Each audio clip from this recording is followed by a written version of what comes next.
You know the girl that Jordan she's the one from non-accredited. Always bringing up shit. But where's your, do you have the little pad? Yeah. Jermaine found out.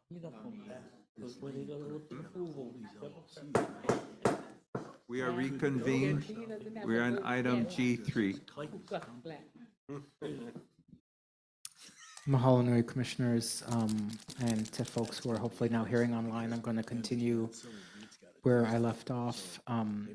So as it is, if you were able to, from an engineering standpoint, take every drop of sustainable yield out of the ground and take historic ditch flows, there's insufficient water to meet existing entitled demands on the island. And those numbers don't take into account climate change, which will both increase demand and decrease supply.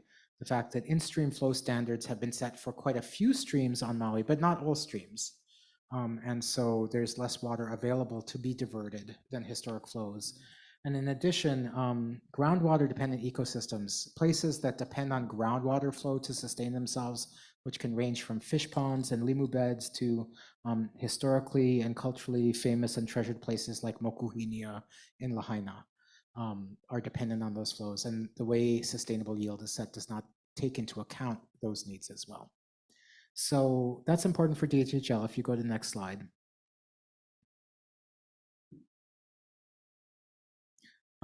This is, and you've seen this in other presentations today, Hawaiian Homes Commission Act lands on Maui.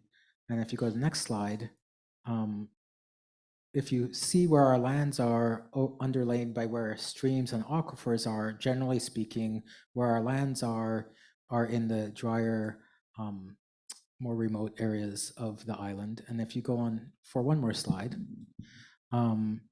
this is a map of designated water management areas on Maui. So under the state water code, if an area is designated as a water management area, people have to get permits, and our permits are conditioned on, their permits that they receive are conditioned upon the rights of the Department of Hawaiian Homelands.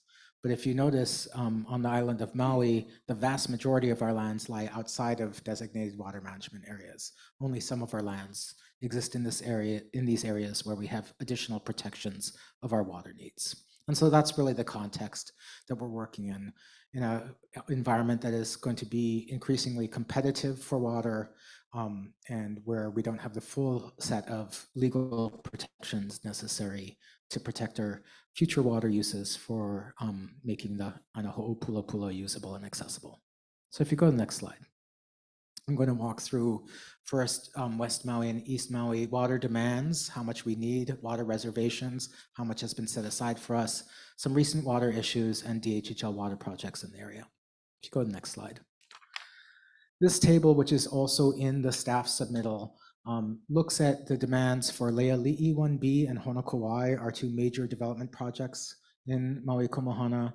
And it takes each of the land use designations in approved Hawaiian Homes Commission land use regional or project plans or environmental documents, the acres for each of those land uses, a rate of demand based on county standards or other applicable standards, and then adds them up. So for potable needs, we will need at least 1.75 million gallons per day of non-potable water, and in addition, another 817,000 gallons per day of potable or drinking water in order to fulfill the land use plans that exist for our lands at Honokowai and Leali'i 1B. If you go to the next slide. We have almost that much reserved. We have a groundwater reservation for Honokowai, which was approved by the Water Commission on September 18th, 2018. And then 3 years later, 2.5 years later, we have a surface water reservation from surface waters from Honokohau in the Honolua aquifer that are delivered by the Honokowai, or sometimes called Honokohau Ditch, to our lands. We have 2 million gallons a day to help satisfy our needs at Honokowai. If you go to the next slide. So as I said briefly in the introduction, water issues have been in the last 2 months a matter of local and international concern, but water issues have been increasingly active over the last few years in Maui Komohana. Interim in-stream flow standards, or IIFSs, were set by the Water Commission in 2018 for 4 major streams directly around Lahaina, Ukumehame, Olowalu, Launi, Opoko, and Kauaula streams. A few years later, then the other major streams in the Lahaina area, in that part of West Maui, the Lahaina Aquifer sector, Honokowai, Honolua, and Honokohau streams. After the state struggled with getting those in-stream flow standards enforceable and having diverters comply with the state's new orders on streams, for that and other reasons, the Water Commission unanimously designated Lahaina as a surface water management area and groundwater management area. By a vote on June 14th, 2022, they then had to publish a notice in the paper 2 times. The official date of designation was August 6, 2022, which meant that 1 year later, all parties, including, as I'll talk a little bit, DHHL, who had existing water uses, had 1 year to file for existing use permits, and that deadline was 2 days before the wildfires hit Maui. If you go to the next slide.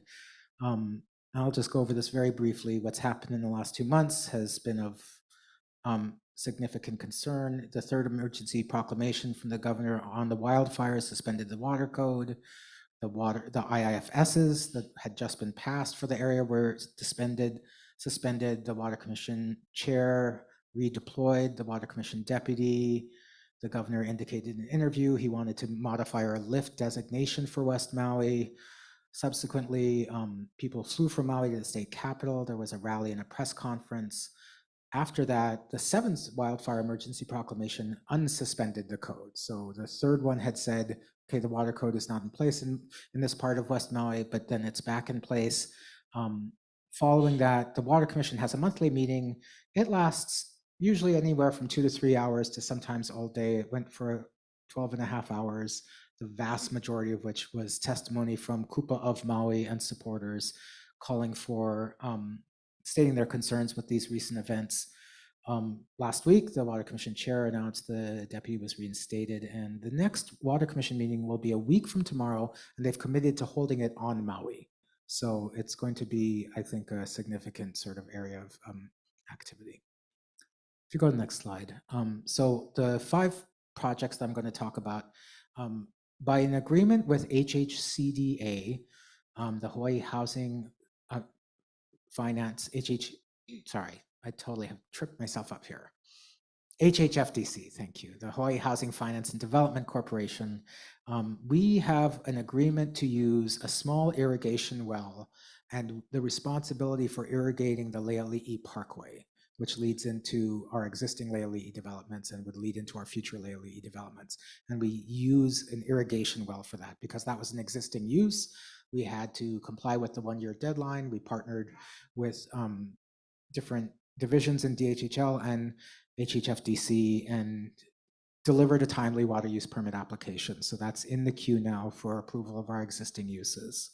The planning office, Andrew leading the way, working with LDD and others, have been in negotiations with the Maui County Department of Environmental Services to secure at least some water from the Lahaina wastewater treatment plant so we can have recycled water available for use at Honokowai, which will extend our ability to use surface waters for irrigation. For a number of years, staff have been working with consultants on developing an environmental assessment for an existing well in the Honokowai aquifer, which is just north of Lahaina and was one of the major drinking water sources, particularly for the Ka'anapali area.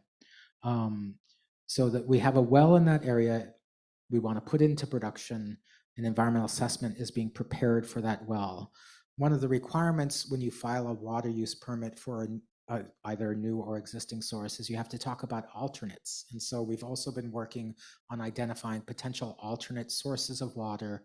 As it turns out, there's in the Honokowai aquifer, it's of significance to state that one of the reasons why the area was designated by the state as a water management area is that you're not supposed to pump above sustainable yield. And the Honokowai sustainable yield is 6 million gallons a day. When you took all the pumping as of 2021 and you added what was coming out of these old sugar development tunnels in the mountains, Sustainable yield was 6 million gallons a day, and they were taking 6.5 million gallons a day out of the ground. In other words, it wasn't a sustainable level of withdrawal. Now, 2.5 gallons of that comes from those tunnel sources. One of those tunnel sources actually exists entirely on state land. In other words, it's a source of water to which this department would have the ability to request from the Department of Land and Natural Resources access to it to deliver water as an alternative to drilling a well and putting in a pump. So we've been looking into that and plan to include that as an alternative in our water use permit application. Finally, I'll just note that the Water Resources Research Center at the University of Hawaii at Manoa, after the Red Hill fuel leak on Oahu, stood up an independent water testing program where they made themselves available for residents who might be assured by their water provider, whether it be the Board of Water Supply or the Navy, hey, your water's fine to drink, but they kind of wanted an extra test at their tap.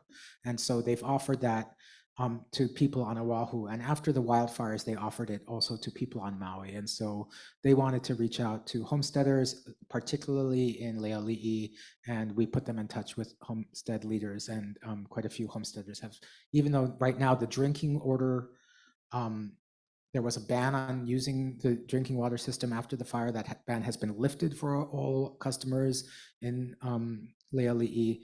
If people want that extra level of information, they can get this free water testing service at their tap in their hale.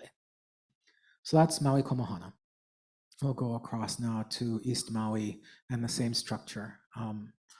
What our demands are, what our reservations are, what our issues are, and what our projects are. If you'll go forward, I think you went backwards. One more, please. So this is, again, a table that's, call mine. A table that's in the submittal. This is from the state water projects plan, their calculation working with us of future demands, but not really including most of our agricultural demands upcountry for both potable and non-potable water. So the first bold-faced line is about 1 million gallons a day needed of potable water for the next 20 years, and another 7.5, 8 million gallons a day for non-potable uses. Our reservations are not as robust as they are in West Maui. If you go to the next slide, we have some reservations. I will particularly note the Kamaole Aquifer, which underlies a large part of the sort of southwest flank of Haleakala.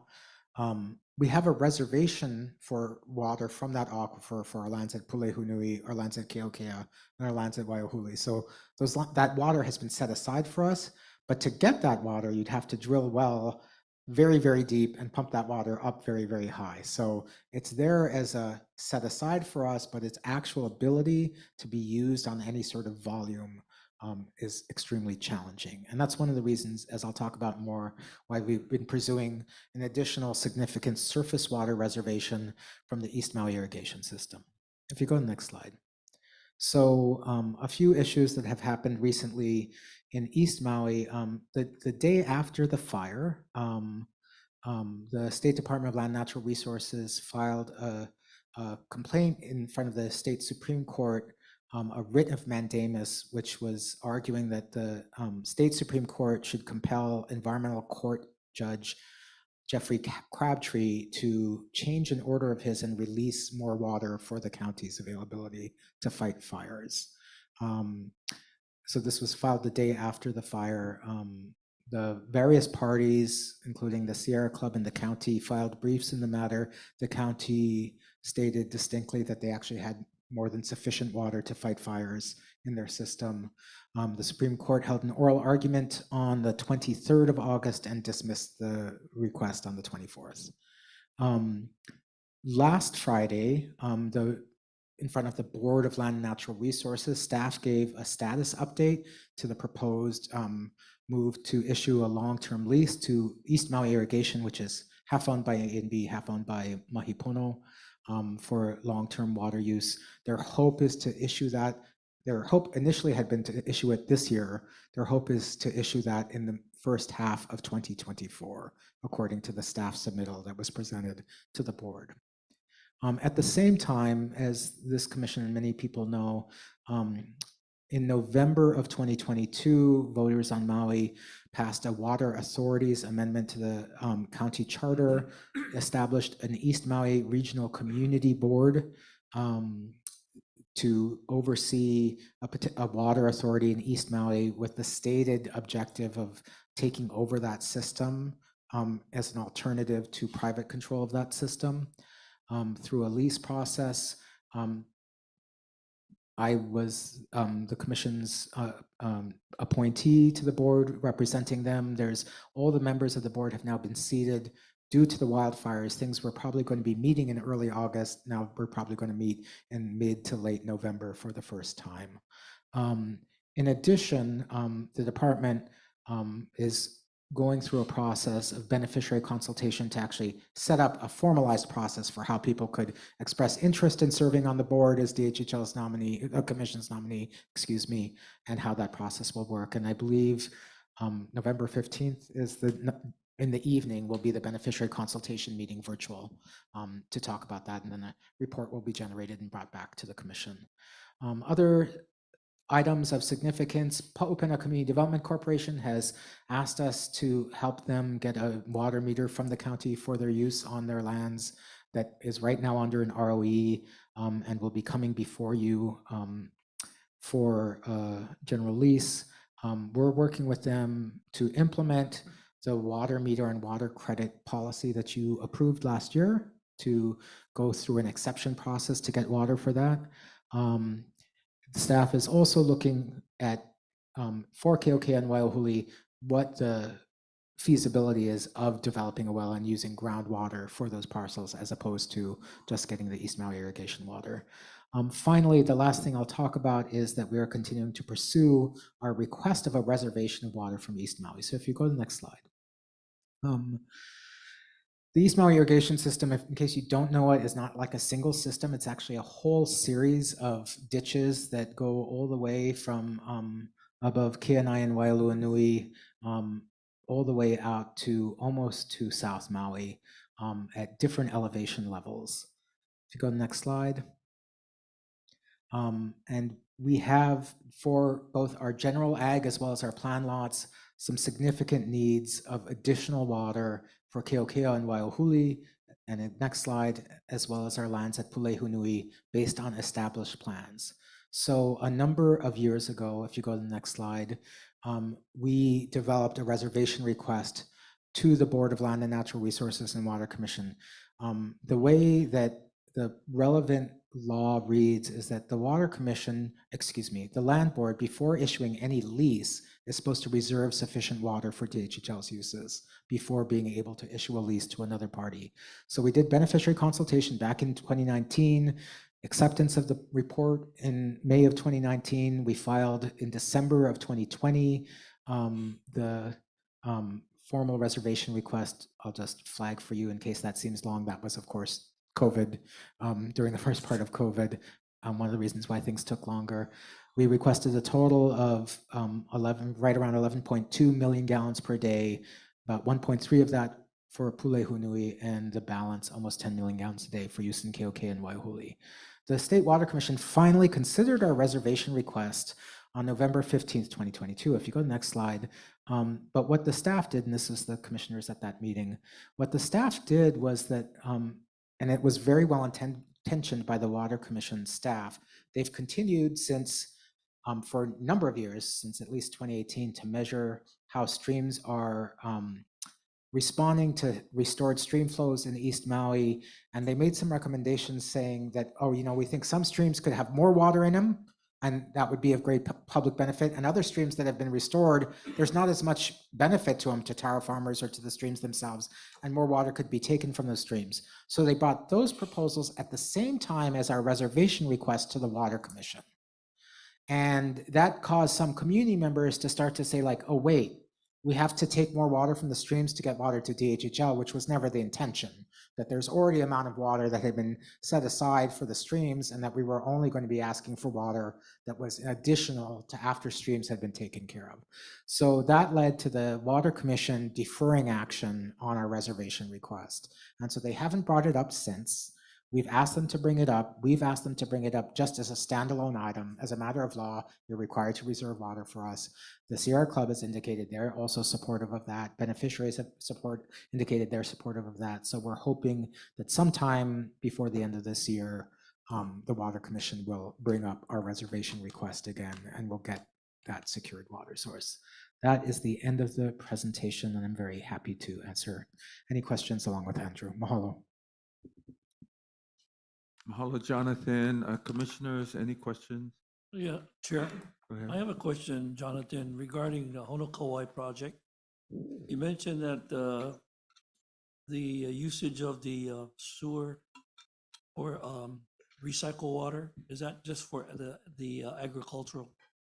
Correct. There's a whole bunch of water that's generated and treated from the Lahaina wastewater treatment plant. It's been an area of significant controversy on Maui for years. The county was injecting it into the ground, and they went all the way to the US Supreme Court and lost a case on that, and they're trying to now find productive uses of that. At the same time, it's a good use for irrigation water for us and for other people in West Maui. So I'll let Andrew follow up with any sort of details on the discussions that he's been having. Thank you, Commissioner Helm, for the question. So you folks might recall, November last year, the commission approved authorization of the chair to negotiate a memorandum of understanding with the county for this wastewater. What we have tentatively discussed with them is that they would reserve 500,000 gallons per day for the department when we're ready to take it, and that the usage of that, there's no timeline for us to use it. So while we urgently try to develop more homesteading, the county is understanding that we as a public entity are subject to receiving public funds, and sometimes that doesn't always happen right away. And then secondly, the agreement also or the draft agreement, I should say, also stipulates that our current 500,000 gallons per day doesn't prevent us from asking for more water in the future if we need it.